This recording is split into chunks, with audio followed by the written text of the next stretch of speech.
There's this cultural idea that if you want to evolve, if you want to heal, if you want to be a more conscious or relational human being, the move is always to go towards softness. Have you noticed that? Toward openness, toward emotional availability, towards feeling more, expressing more, letting more in. And I get it, on some level, that impulse makes sense. It's the two currents of fear and love. At least that's what we're told. And it feels like maturity, it feels like depth, it feels courageous, even. But the thing that I keep seeing over and over again is people trying to access emotional depth before their system actually has the capacity to wield it or hold it. And instead of becoming more alive, more connected, more themselves, they end up more overwhelmed, more reactive, and strangely untethered from the ground of their lives. Now, before I go further, this is one of those conversations where knowing how your nervous system tends to operate makes a difference. There's a short Somatic Skins Quiz linked below that we use to help people see which of the 4 somatic skins move through them and express into the world. It's not about personality and it's not about identity. It's about how your system handles pressure, sensation, and demand. If you take it, you'll probably hear parts of this conversation very differently, depending on what it shows you. Now, here's the thing that rarely gets said out loud. Softness in and of itself is not a moral achievement. It's a physiological state. And every state has prerequisites.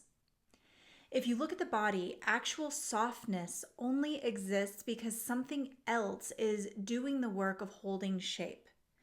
Muscles can relax because the bones are stacked against gravity in a way that doesn't require constant effort.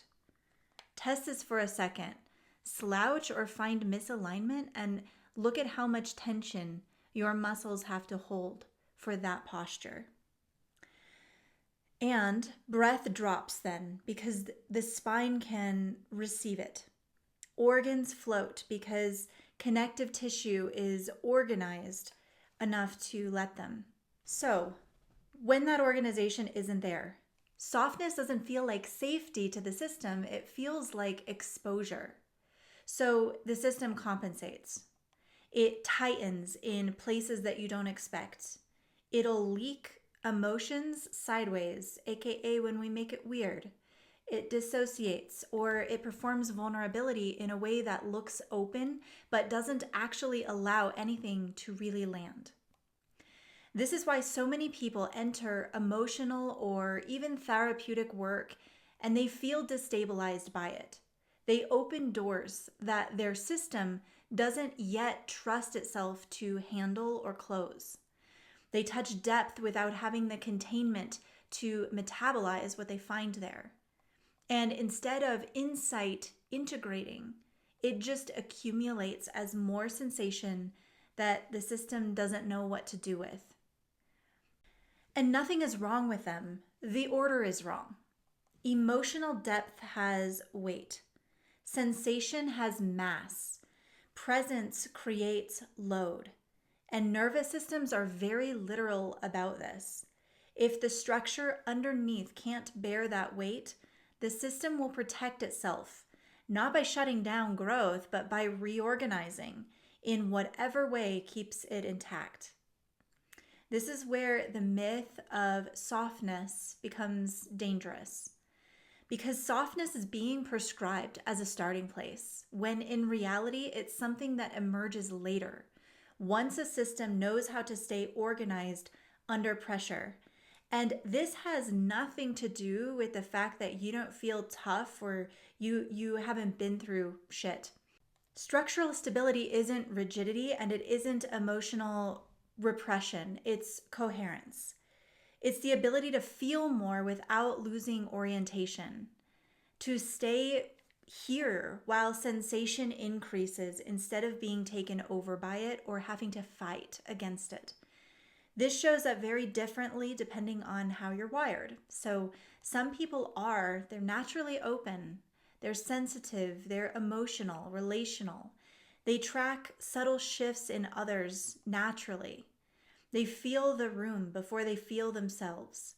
For them, softness isn't the edge, it's their comfort zone. Structure is the edge.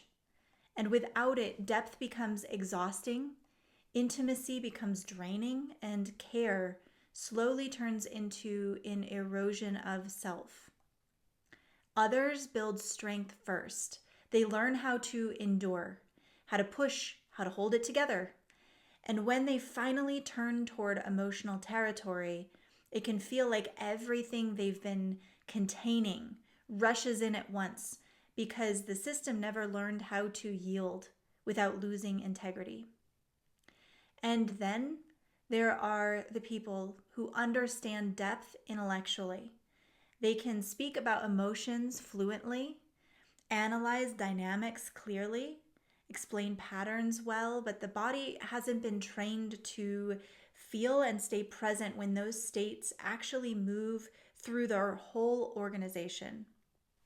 And so for them, depth lives in language, which is conceptual, rather than in sensation. And something always just feels slightly out of reach. This is why there is no universal prescription. Softness isn't the goal. Capacity is. When structural stability is present, softness stops being aspirational and it starts being inhabited. It has edges, it has timing, it has rhythm. Emotions move through instead of sticking. Sensation informs action instead of hijacking it. Depth becomes something that you can enter and exit without losing yourself. And you can see this in people who can sit with grief without collapsing, or flow with anger without leaking it out onto everyone around them. Those who can feel joy without immediately bracing for its inevitable disappearance. That isn't emotional enlightenment. It's a nervous system that knows how to remain organized under load. That's why in our work, structure comes first. Not to avoid feeling and not to control an experience, but to make depth survivable, usable, and eventually generative. If you're curious where your system might be trying to soften without enough support underneath, the Somatic Skins Quiz is a good place to start. It'll give you a clear picture of how you meet pressure, which tells you far more about what you need than any generic advice ever could. Then, if you want to train this way of living directly, not just understand it conceptually, that's what we, the Prestige, exist for.